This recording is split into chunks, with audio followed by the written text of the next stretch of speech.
Bienvenido al librero mágico. ¿En qué puedo ayudarle?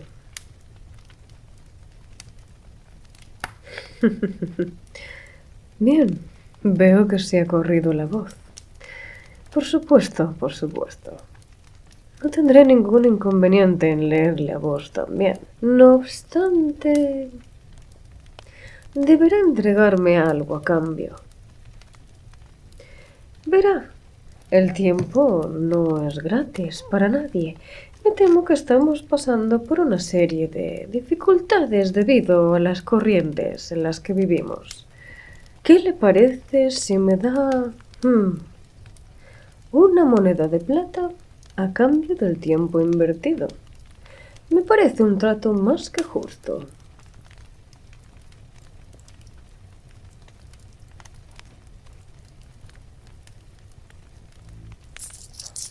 Bien.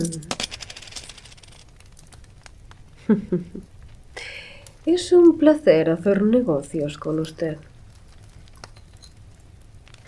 Póngase cómodo mientras ordeno un poco todo esto.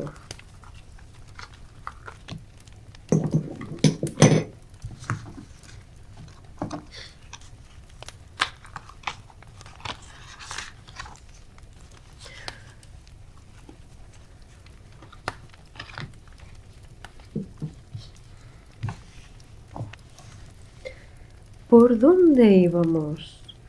Ah, sí. 20.000 leguas de viaje submarino. Por Julio Verne. Capítulo 2. El pro y el contra. En la época en la que ocurrieron tales sucesos, regresaba yo de una exploración científica emprendida por las malas tierras de Nebraska en Estados Unidos. En mi calidad de profesor suplente del Museo de Historia Natural de París, el gobierno francés me había agregado a esa expedición. Después de 6 meses transcurridos en Nebraska, llegaba a Nueva York hacia fines de marzo, cargado de preciosas colecciones. Habíase fijado mi salida para principios de mayo y me ocupaba entre tanto en clasificar mis riquezas mineralógicas, botánicas y zoológicas cuando aconteció el incidente del Scotia. Estaba yo perfectamente enterado de la cuestión tan de actualidad. ¿Cómo podría no estarlo? Había leído y releído todos los periódicos americanos y europeos sin haber adelantado un paso. Este misterio me intrigaba y en la imposibilidad de formar mi opinión vacilaba entre uno y otro extremo. No podía dudarse que algo había, cuando los incrédulos eran invitados a poner el dedo en la llaga del Scotia. A mi llegada a Nueva York, la cuestión estaba candente. La hipótesis del islote flotante, del escollo intangible, sostenida por algunos entendimientos poco competentes, estaba absolutamente abandonada. Y en efecto, a no tener el escollo una máquina en sus entrañas, ¿cómo podía moverse con tan prodigiosa velocidad? Asimismo, quedó desechada la existencia de un casco flotante, de algún enorme resto de naufragio, siempre por la inexplicable rapidez del movimiento. Quedaban solo 2 soluciones posibles, con lo cual hubo 2 bandos distintos de partidarios. Por un lado, los que estaban por un monstruo de fuerza colosal. Por otro, los que suponían la existencia de una embarcación submarina con extraordinaria fuerza motriz. Pero esta última hipótesis, muy admisible con todo, no pudo resistir las investigaciones que en ambos mundos se hicieron. Era poco probable que un simple particular tuviera a su disposición semejante ingenio mecánico. ¿Cuándo y dónde lo había construido? ¿Y cómo mantener secreta la construcción? Solamente un gobierno podía poseer semejante máquina destructiva, y no era imposible que en estos desastrosos tiempos en que el hombre se ingenia para multiplicar la potencia de las armas, ensayase un Estado, sin saberlo los demás, aquel formidable mecanismo. Después de los fusiles Chispots, después de los torpedos, los arietes submarinos y después la reacción. Al menos así lo espero. Mas la hipótesis de una máquina de guerra cayó también ante la declaración de los gobiernos. Como se trataba del interés público, puesto que se perjudicaban las comunicaciones transoceánicas, no podía dudarse de la franqueza de los gobiernos. Por otra parte, ¿cómo admitir que la construcción del buque submarino hubiese pasado desapercibida para el público? Guardar el secreto en tales circunstancias es dificilísimo para un particular y ciertamente imposible para un Estado donde todos los actos son obstinadamente vigilados por las potencias rivales. Luego, después de todas las pesquisas hechas en Inglaterra, Francia, Rusia, Prusia, España, Italia, América y aún Turquía, quedó definitivamente desechada la hipótesis de un monitor submarino. Volvió el monstruo a flote, a despecho de las incesantes bromas con que le alanceaba la prensa festiva, y una vez en esta vía, las imaginaciones se dejaron llevar a las más absurdas cavilaciones de una ictiología fantástica. A mi llegada a Nueva York, muchas personas me hicieron el honor de consultarme sobre el fenómeno en cuestión. Había yo publicado en Francia una obra en 4 y 2 tomos, titulada Los misterios de los grandes fondos submarinos. Este libro, del gusto particular del mundo científico, hacía de mí un especialista en este ramo, bastante oscuro de la historia natural. Pidiéronme parecer y mientras pude rechazar la realidad del hecho, me ceñí a la negativa más absoluta. Pero pronto, rendido a la evidencia, debí explicarme categóricamente. Y así, el honorable Pierre Aronnax, profesor del Museo de París, fue emplazado por el New York Herald para formular una opinión. Tuve que ceder y hablé, por no serme ya posible callar. Discutí la cuestión por todas sus fases, política y científicamente, y reproduzco aquí la conclusión de un artículo muy denso que publiqué en el número del 30 de abril. Así pues, decía yo, después de haber examinado una por una las diferentes hipótesis, quedando desechada toda otra suposición, es necesario admitir la existencia de un animal marino de extraordinaria potencia. Las grandes profundidades del océano son completamente desconocidas para nosotros. La sonda no ha podido alcanzarlas. ¿Qué pasa en esos abismos lejanos? ¿Qué seres habitan y pueden habitar a 12 o 15 millas debajo de la superficie de las aguas? ¿Cuál es el organismo de esos animales? Apenas es posible conjeturarlo. Sin embargo, la solución del problema que me han propuesto puede adoptar la forma de dilema. O conocemos todas las variedades de seres que pueblan nuestro planeta, o no las conocemos. Si no las conocemos todas, si la naturaleza tiene secretos todavía para nosotros en ictiología, nada más aceptable que la existencia de peces o cetáceos de especies y aún de géneros nuevos, de organización esencialmente dispuesta para habitar los fondos y las capas inaccesibles a la sonda, y que por un acontecimiento cualquiera, por un capricho, por un antojo, vienen muy de tarde en tarde al nivel superior del océano. Si por el contrario conocemos todas las especies vivientes, es preciso necesariamente buscar el animal de que se trata entre los seres marinos ya clasificados. Y en ese caso, yo estaría dispuesto a admitir la existencia de un narval gigante. El narval vulgar, o unicornio de mar, alcanza a veces la longitud de 60 pies.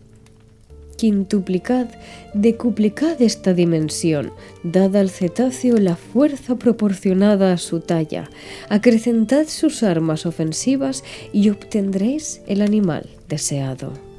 Tendrá las proporciones determinadas por las oficiales del Shannon, el instrumento exigido por la perforación de la escotia y la fuerza necesaria para abrir la brecha en el casco de un vapor.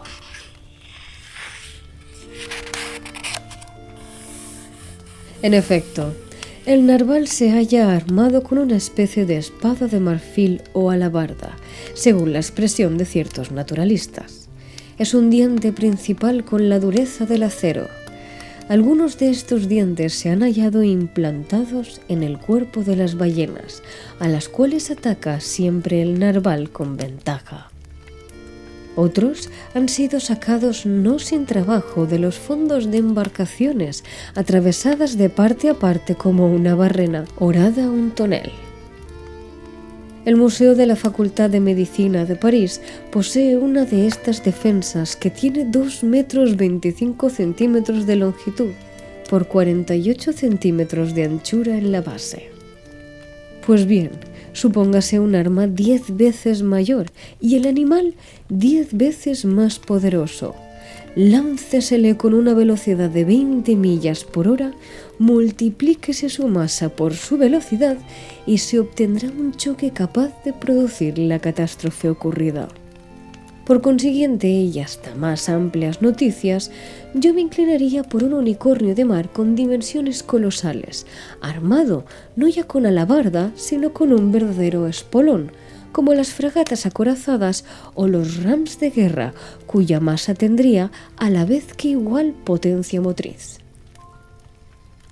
Así podría explicarse el fenómeno inexplicable, a no ser que, a pesar de todo lo visto, sentido y experimentado, no hubiese nada, lo cual también sería posible.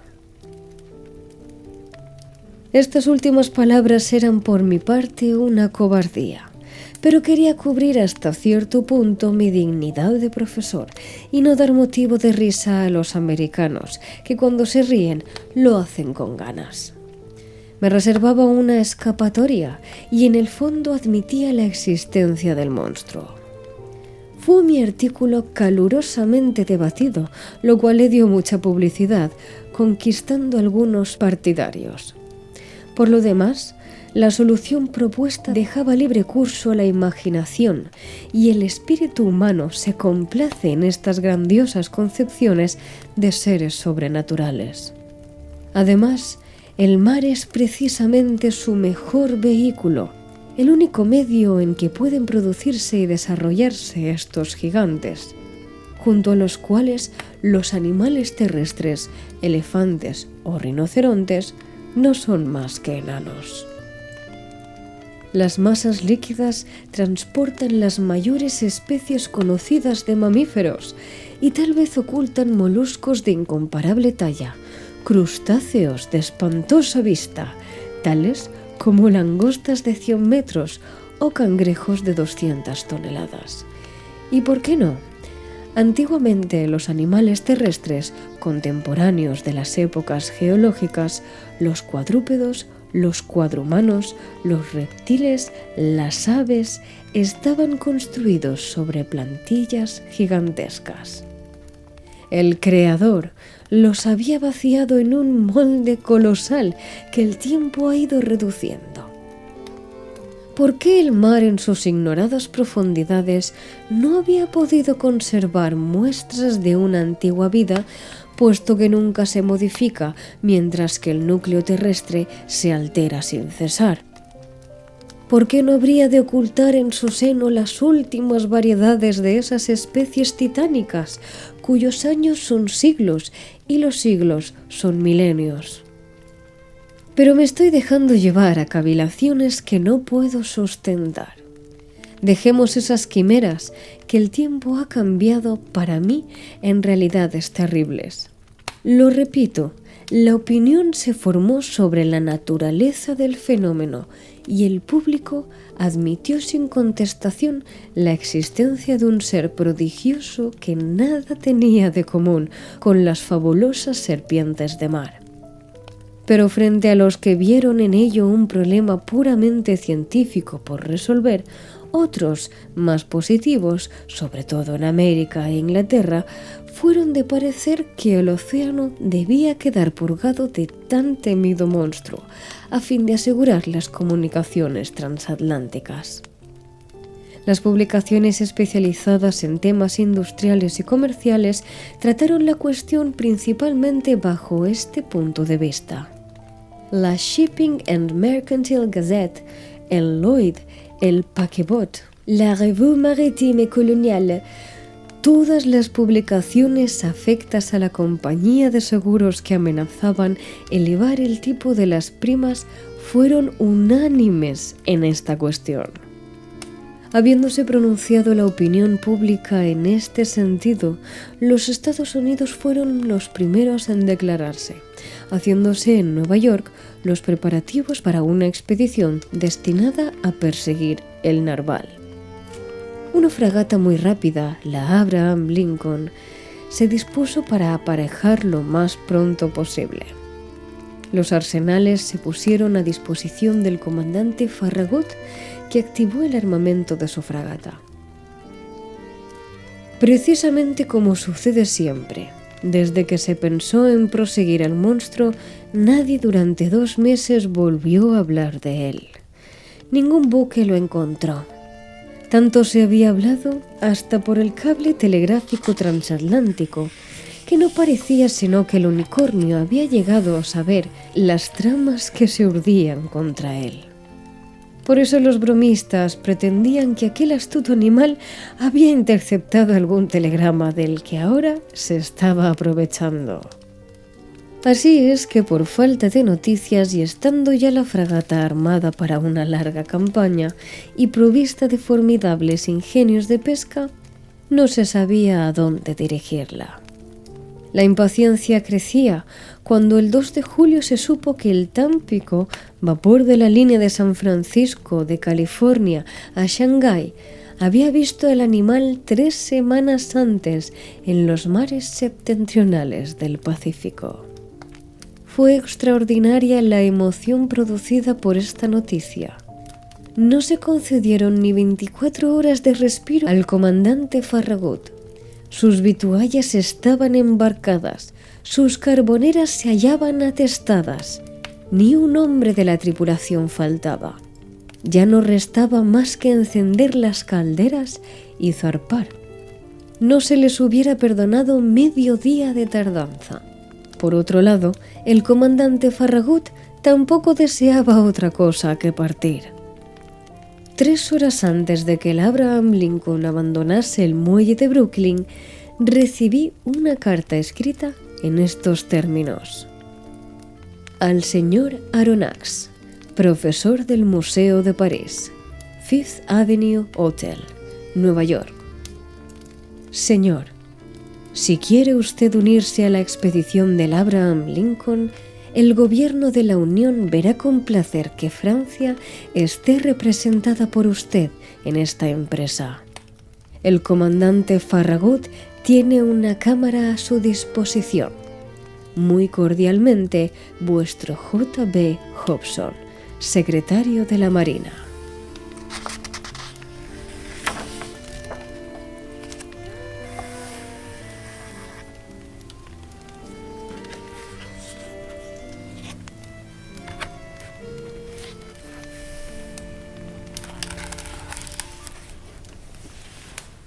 Y hasta aquí la lectura de hoy. ¿Qué le parece? ¿Le está gustando?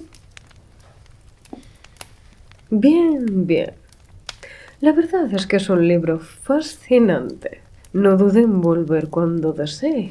Estaré más que encantado de leerle un poquito más. Y voy a hacerle una proposición. Si trae más gente la próxima vez, se lo dejaré a mitad de precio. ¿Qué le parece?